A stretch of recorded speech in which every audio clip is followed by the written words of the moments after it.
Dito naman tayo sa 747 Cafe na mahanap sa district ng Lat Krabang sa Thailand. Malapit lang to sa Suvarnabhumi Airport at ang entrance fee dito 120 bahts lang. Para sa mahihilig sa mga eroplano, mamamangha ka pagpasok mo pa lang dito.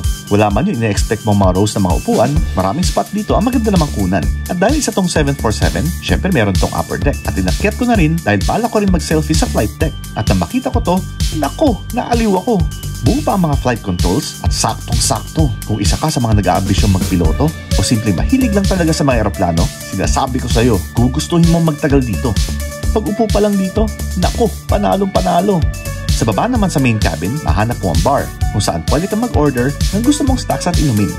Ang maganda pa dyan, yung boarding pass na inisyu sa'yo sa entrance, pwede mong gamitin pamalit sa gusto mong drink o pagkain.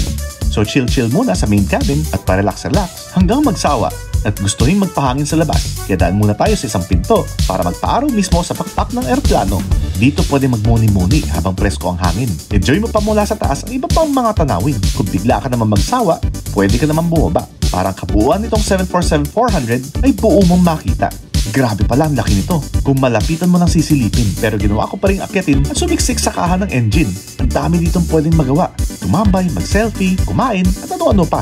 At sa 120 bahts lang, promise, sulit ang iyong pagbisita. So when in Thailand at may extra araw ka, alam nyo na kung saan pwedeng pumunta.